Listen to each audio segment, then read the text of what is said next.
안녕하십니까. 전 광주 미래의원의 수술을 담당하고 있는 흉부외과 유상우라고 합니다.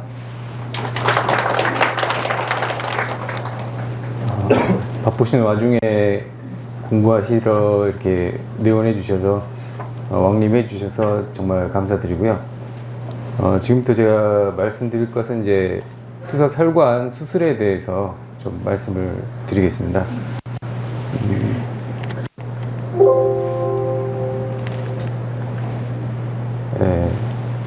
다 아시는 내용입니다. 신대체육법은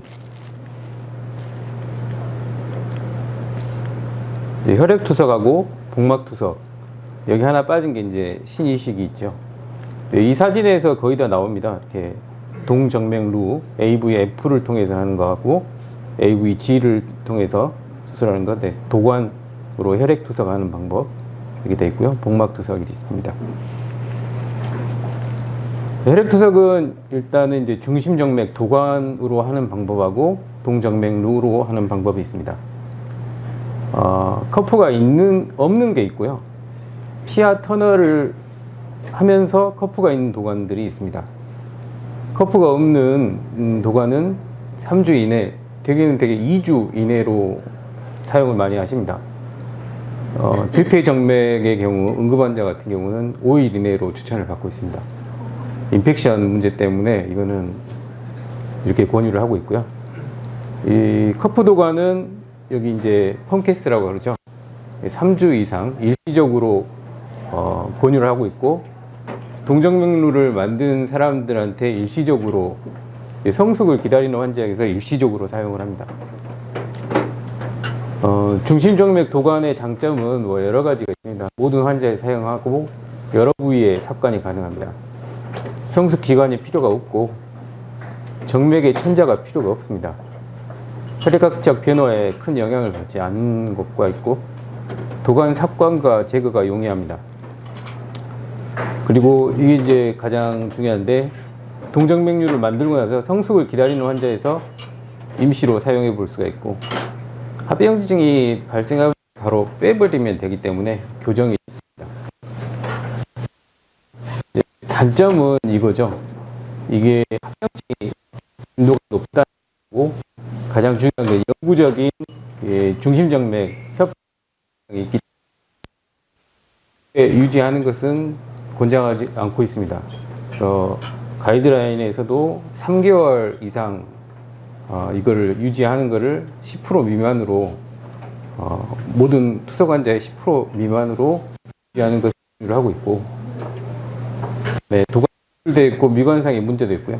수명이 또 짧습니다. 그리고 이제 혈류량이 낮기 때문에 투석 시간도 길게 가져갈 수가 있습니다.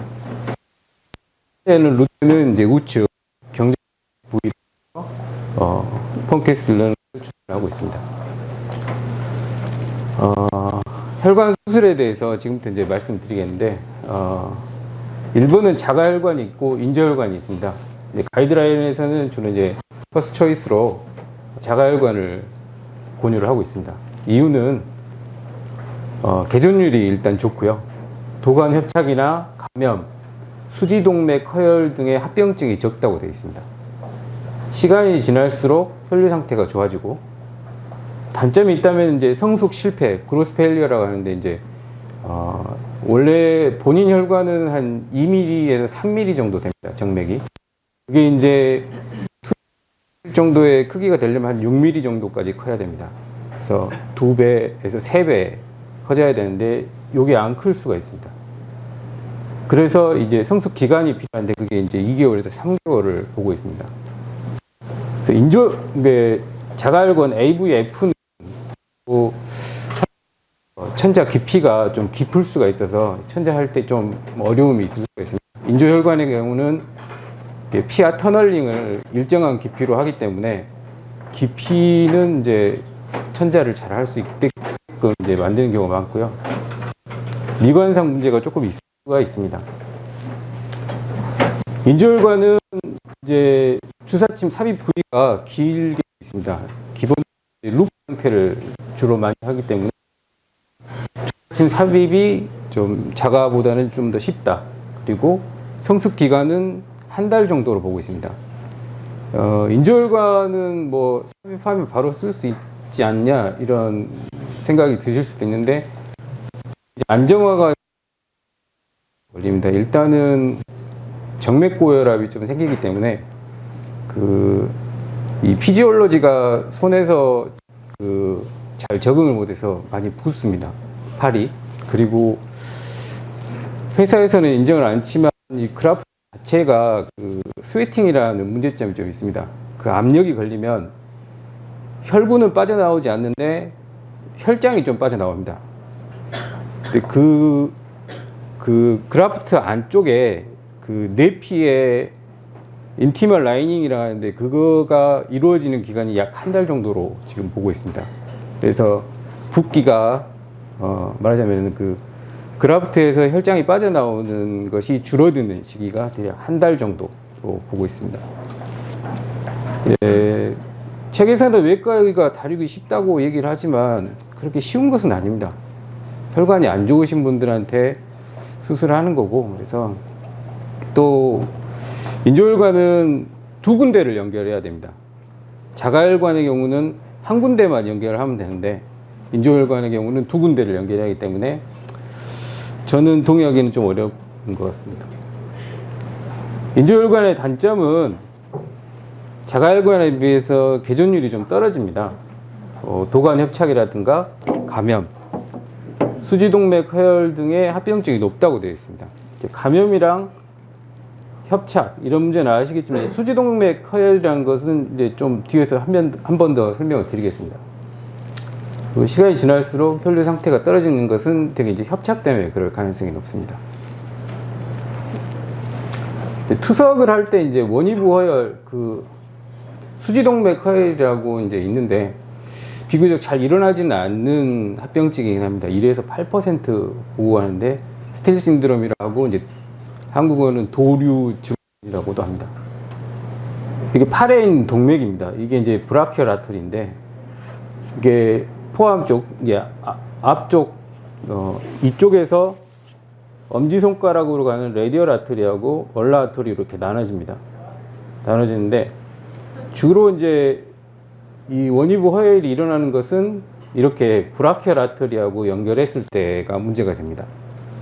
보시면 100% 이렇게 이제 혈류가 오는데 원래는 100%가 여기가 연결이 안 돼 있으면 100%가 이 아래로 가겠죠. 근데 연결을 해 놓으니까 이게 50% 가고 밑으로 50이 내려가게 됩니다. 근데 이게 점점점 커지면 혈류가 더 좋아지면 75%가 가고 밑으로는 25%가 갑니다. 대개는 자가혈관에서는 잘 생기지는 않는 건데 인조혈관의 경우는 갑작스럽게 이렇게 피가 다른 데로 돌아가게 됩니다. 그러게 되면은 어떻게 되냐면 시간의 문제이긴 한데 이 허혈을 오래 적응을 했느냐 못하느냐에 따라서 괴사가 일어나냐 못 일어나가 생기게 됩니다. 생리적으로는 이렇게 100이라는 피가 오면 레디얼 아터리에서는 엄지하고 검지 이쪽까지가 직접적으로 블러드 서플라이를 합니다. 얼라 아터리는 여기서 와가지고 이 세 개하고 여기 일부를 블러드 서플라이를 합니다. 말하자면 이게 40%고 이게 60%입니다. 그래서 여기다 수술할 수 있는 이유는 여기가 블러드 플로우가 60%가 되기 때문에 손이 썩지 않습니다. 저희가 이제 심장 수술할 때 관상동맥 심근경색이라든가 협심증 치료를 할 때 이 레디얼 아터리를 심장에 이식하는 경우가 있습니다. 여기 이거를 띄어서 이식을 할 수 있는 근거가 여기가 블러드 서플라이가 더 많기 때문에 그렇습니다. 이쪽으로 연결하는 이유도 여기 블러드 서플라이가 이쪽보다는 적기 때문에 이쪽을 이용을 할 수가 있는 겁니다. 근데 이제 브라키얼 아터리에서 이렇게 돌아가 버리면 아래로 내려가는 피가 갑자기 줄어들게 됩니다. 그렇게 되면은 이 허혈에 대해서 우리가 조금 더 적응을 하게 되면은 이 세포들이 살 수가 있습니다. 근데 갑작스럽게 허혈을 견디지 못하면 이 살이 썩게 됩니다. 그래서 지금은 이건 이제 자가혈관에 대해서만 표현을 드렸는데, 많은 경우에 자가혈관은 서서히 크기 때문에 조금 더 시간적 여유가 있습니다. 근데 인조혈관의 경우는 갑작스럽게 플로우 변화가 생기기 때문에 원위부 허혈이 생기기가 좀 더 쉽습니다. 그래서 투석하실 때 이렇게 파랗게 변하고 손끝이 썩는 경우가 있습니다. 수술 첫 24시간이 중요하고요. 손을 따뜻하게 해주시는 게 좋습니다. 바소 다일레이션을 일으켜서 이렇게 블러드 플로우를 조금 더 유지를 하게 되면 시간을 더 끌 수가 있습니다. 그래서 그 시간을 끌면 이제 새로운 신생 혈관이 생기고, 그래서 이스케미아는 조금 더 수월해집니다. 이야기가 좀 샜는데요. 장점이 많습니다. 자가혈관은. 그래서 평균 수명이 3년이고 인조혈관 2년 정도 봅니다. 합병증의 빈도가 낮기 때문에 이렇게 장점이 많습니다. 성숙 기간이 비록 좀 더 길긴 하지만 장점이 많기 때문에 가이드라인에서는 자가혈관 1번으로 합니다. 자가혈관이 없을 경우에 인조혈관으로 넘어가게 됩니다. 그래서 미국이랑 이런 데서도 다 1번, 2번이 AVG로 되어 있습니다. 수술 전에 시행하는 이제 검사에 대해서 말씀드리는데, 혈관 초음파를 모든 환자에서 시행을 합니다. 그래서 동맥과 정맥에 대해서 이제 평가를 하고요. 동맥은 2mm 이상이 돼야 수술을 할 수가 있습니다. 정맥은 2.5mm, 이거는 이제 책에 있는 기준입니다. 텍스트에 있는 기준이고, 이거는 미국 가이드라인 쪽이 좀 더 맞습니다. 네, 미국은 이제 몸집이 다 크고 그래서 동양인한테는 좀 맞지는 않습니다. 이제 정맥이 2.5mm 이상 되는 환자는 저도 몇 명 못 봅니다. 여기 이렇게 보이는 혈관이 한 2mm 정도 됩니다. 그래서 마지노선이라고 합니다. 동맥이 1.6이고 정맥은 2mm. 요 밑은 이제 만들어도 잘 안 큰다고 보시면 됩니다. 그래서 기준은 이거고요. 근데 이것도 있지만 이제 정맥이 잘 연결이 돼야 됩니다. 흐름에 있어서 중간에 끊기거나 막히거나 그런 분들이 꽤 많습니다. 왜냐하면 이제 주사 맞고 갑자기 혈관이 사라지고 이런 분들이 많기 때문에 이게 보인다 그래서 다 수술할 수 있는 건 아닙니다. 알렌 테스트라고 해서 아까 수지 허혈 이제 설명을 드렸을 때 생각하시면 됩니다. 여기 두 군데 막았다가 여기 얼라 쪽을 열면 이게 15초 이내에 순환이 돼야 됩니다. 이게 순환이 돼야지 이제 수술을 해도 수지 허혈은 안 생긴다. 이런 검사입니다. 그래서 음성이어야 이제 수술이 가능하고, 중간에 끊기는지 협착이 있는지 이런 거는 이제 정맥 조영술로 이제 판단을 합니다. 초음파로도 보지만 이제 정맥 조영술을 하면 좀 더 자세히 볼 수가 있고, 특히나 이제 센트럴 쪽, 그 중심 정맥 쪽은 초음파로 보기가 좀 힘들기 때문에 이거 하는 게 좋습니다. 책에는 MR 안지오그래피를 하면 했는데 좀 시간이 걸리고 이제 한 번도 해본 적은 없습니다. 그리고 혈액 검사, 또 심장 초음파를 해놓으면 나중에 이제 하트 페일리어가 오시는 분들이 가끔 있습니다. 체력 투석 하시다가. 그거는 이제 다음에 한 번 더 설명할 기회가 있으면 좋겠습니다. 그래서 형성 장소의 선택. 환자가 오른손잡인가 왼손잡인가. 넌 도미넌트 쪽을 먼저 택합니다. 환자가 되게 오른손잡이기 때문에 왼쪽. 그리고 투석 도관의 위치도 좀 고려 사항입니다. 투석 도관이 우측에 있는 경우가 많은데, 우측에다 만들어 놓으면 이제 피가 잘 이쪽으로 안 갑니다. 아웃플로우가 좋지가 않기 때문에 막힐 가능성이 좀 있습니다. 그래서 투석 도관이 없는 쪽을 가급적이면 선택을 합니다. 근데 뭐 어쩔 수 없으면 어느 쪽이든 혈관이 있는 쪽으로 시도를 하긴 합니다. 그리고 원위 이쪽부터 근위 쪽. 그리고요. 보시면 이제 아나토미를 먼저 좀 보시면 이제 브라키얼 아터리에서 이렇게 레디얼 아터리, 얼라 아터리로 나눠지고요. 팔마 아치를 통해서 이렇게 순환이 됩니다. 그리고 정맥은 세팔릭 베인이 엄지손가락 쪽으로 이렇게 나와 있습니다. 그리고 바실릭 베인이라 그래서 이렇게 가는 베인이 있습니다. 요게 가장 중요합니다. 혈관은. 그래서 엄지손가락으로 하는 세팔릭 베인, 새끼손가락 쪽으로 하는 바실릭 베인 이렇게 있습니다. 이거를 이제 어떻게 연결하느냐가 이제 관건입니다. 그래서 리스트에 먼저 만듭니다. 손목에 세팔릭하고 레디얼 아터리를 연결하는 방법이 1번으로 추천이 됩니다. 다음은 자가혈관입니다. 두 번째도 자가혈관인데 위쪽에서 세팔릭 베인하고 브라키얼 아터리를 연결하는 게 두 번째로 추천이 됩니다.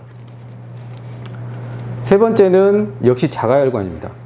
이 바실릭 베인을 이렇게 브라키얼 아터리와 연결을 하는데 문제는 이게 전이를 좀 해야 된다는 겁니다. 바실릭 베인은 굉장히 좀 찌르기가 힘들어요. 이렇게 여기 이쪽에 있기 때문에 깊기도 하고 포지션이 잘 안 나옵니다. 그래서 이 혈관을 띄어다가 이렇게 돌려줘야 됩니다. 피부 쪽으로 가깝게 터널을 뚫어서 돌려주는 것을 이제 추천을 합니다. 근데 대개는 이걸 하려고는 잘 안 하고 되게 루프로 가는 경우가 많습니다. 그 그라프트로. 그래서 이렇게 하는 것보다 루프로 가는 게 낫지 않나 이런 생각도 저도 가끔 합니다. 왜냐면 되게 수술 범위가 커지거든요. 이렇게 다 째야 돼요. 쭉 째야 되고 여기 터널을 만들어 가야 되고 다시. 네 번째가 이제 루프가 됩니다. 네 번째 추천이 이제 이렇게 포함해서 루프 형태로 가는데 이게 이제 세팔릭으로 연결을 하냐 바실릭으로 연결을 하냐, 브라키오세팔릭, 브라키오바실릭 AVG라고 합니다. 이런 방법도 추천이 됐는데 레디오 바실릭으로 이제 연결하는 직선 형태가 있는데 이거는 잘 만들지 않습니다. 왜냐하면 레디얼 아터리에서 이렇게 올라가는 플로우가 적기 때문에 막힐 가능성이 좀 많습니다. 그래서 최근에는 이걸 잘 하지 않습니다. 브라키얼 다섯 번째가 이제 어퍼암 쪽으로 이제 직선 형태로 브라키얼 아터리 투 바실릭 베인으로 이렇게 연결하는 방법이 있고 루프 형태로 만드는 방법이 있습니다. 이도 저도 없다. 그러면 이제 마지막은 이겁니다. 이제 흉벽에다가 서클라비안 아터리나 엑실러리 베인이나 아터리에다가 이렇게 루프 형태로 만드는 방법인데 이거는 이제 중심정맥 협착이 옵니다. 그래서 그다지 잘 하지는 않습니다. 그리고 여기 다리에다도 만드는데 이제 문제는 이제 이쪽에다가 방광이 여기 있기 때문에 리널 트랜스플란테이션 할 때 이쪽에다가 혈관을 연결하고 키드니를 띄어서 여기다 연결하고 방광에다 연결합니다. 이쪽 혈관을 이렇게 써버리면 이쪽 그 트랜스플란테이션 때 문제가 생깁니다. 그래서 또 감염에 문제가 있기 때문에 요거 잘 하지는 않습니다. 힘드시죠? 저도 좀 힘듭니다. 말을 좀 많이 해서. 이제부터는 이제 거의 다 왔습니다. 이제 조금만 참으시고요. 기능적 투석 접근로라고 해서 룰 오브 6라고 해서 이게 투석을 할 수 있는 혈관을 이제 말하는 건데 어느 때 투석을 가능하냐? 이제 혈류 속도가 600 이상 분당. 그러니까 이제 1분에 한 우유팩 3개 정도 피가 이제 돌면 투석을 할 수 있다는데 이제 아이디어란 거는 한 600에서 1000 정도를 말합니다. 600에서 1000 정도. 네, 400 이상 미만으로 떨어지면 이제 막힐 가능성이 있고요. 이게 떨리고 뭐 투석이 잘 안 되고 그럴 수가 있고 2리터 이상이 가면 오버플로우라고 합니다. 이제 이때는 하트페일리어 위험성이 좀 있습니다. 그래서 혈류속도 아이디어하게 유지하는 게 좋은데 이제 우리가 막 만들었을 때 이제 최고 목표는 이제 600 이상 유지하는 겁니다. 그리고 6mm 이상. 그리고 깊이가 6mm 이하 피부에서 이렇게 니들링이 돼야 되거든요. 그래서 6mm를 봅니다. 그래서 롤 오브 6라고 합니다. 천자의 시작은 언제 하냐? 룰 오브 6가 이제 만족이 되면 이제 천자를 시작할 수 있습니다. 근데 이것도 한 이제 수술 후 1개월은 지나야 합니다. 어떤 것이든지 안정화가 돼야 하기 때문에. 근데 좀 아쉬운 대로 우리가 룰 오브 요 정도일 때도 천자 시작할 수 있다. 책에 나온 거는 이제 0.4에서 5mm, 혈류 속도가 이제 500 정도 나오는 경우, 깊이가 0.5 이내, 5mm 이내로 있을 경우에, 요거는 이제 책에 없는 말인데 제가 한번 붙여봤습니다. 룰 오브 5라고. 예. 요때 하나 좀 부족해도 할 수 있다. 이게 자가 혈관을 오래 쓰는 방법입니다. 방법은 이제 잘 만들어야 된다는 거죠. 이게 가이드라인, 이게 그 어떤 기준의 인디케이션에 맞게 수술을 하고 하는데, 이제 동맥은 2mm, 2.5mm라 했는데 저는 2mm가 기준입니다. 2mm 밑은 수술을 안 하는데 이제 결과가 정맥 2mm 미만하고 이상의 3개월 개전율이 16% 대 76% 정도입니다. 그래서 2mm 이상이 돼야 저는 수술을 하고요. 2mm보다 낮으면 이제 이건 안 될 가능성이 높습니다. 그래서 그게는 이제 그라프트로 이제 전환을 하죠. 그래서 정맥의 유출로 협착이나 혈전이 있는 건가, 중심정맥 이것도 검사를 해야 되고요. 만들고 나서 이제 이 수술 초음파를 주기적으로 좀 해야 됩니다. 그래서 미성숙의 기준이 이겁니다. 한 달 이내에 룰 오브 5가 만족하지 않으면 이게 미성숙 혈관으로 봅니다. 그래서 미성숙 혈관을 교정을 해줘야 성숙 혈관으로 갑니다. 그래서 한 달 이내에 교정 가능한 희부학적 병변에 대해서 평가를 하고 수술을 진행을 해주는 것이 이제 저희들 목표로 되어 있습니다. 그래서 협착이라든가 겨순환, 너무 깊은 동정맥류는 저희가 수술이나 시술을 통해서 교정을 해줍니다. 협착에 대해서는 이제 뭐 주사를 맞았다거나 이제 그런 부분들이 있습니다. 이제 혈관 성형 수술을 하거나 수술적 교정을 하는데, 이제 인터벤션적으로는 이게 발론 엔지오플라스티를 합니다. 수술적으로는 이제 협착 부위를 찾아가지고 이렇게 패치 엔지오플라스티라고 합니다. 이렇게 그 덧대서 꼬매주는 방법이고요. 엔지오그램에서 보시다시피 이렇게 겨순환이 있습니다. 이쪽으로 가게 되면 이제 피가 나눠 먹게 됩니다. 여기로 피가 가서 얘 혈관이 크는 대신에 요 혈관은 그만큼 안 큽니다. 그래서 여기를 결찰을 해줍니다. 결찰하는 방법은 이제 엔지오그램 보면서 하는 방법이 있고, 저희가 초음파를 그려놓고 수술적으로 들어가는 방법도 있습니다.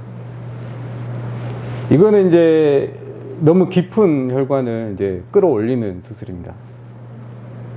표재화라고 하는데 지방 흡입도 같이 할 수가 있고, 이거를 이제 일단은 다 띄웁니다. 그리고 밑에를 꼬매고 이렇게 만들어주고요.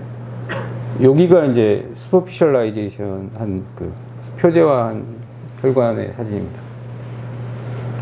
살비지라는 게 이제 배가 침몰했을 때 군환하는 그런 의미입니다. 그래서 살비지 오퍼레이션이라고 이제 많이 합니다, 저희들이.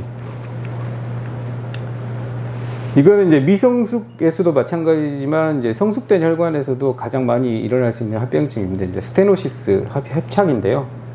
가장 많이 일어나는 부위는 이렇게 그 문앞 부위입니다. 아나스토모시스 한데 이 주위로 해서 협착이 생길 가능성이 많습니다.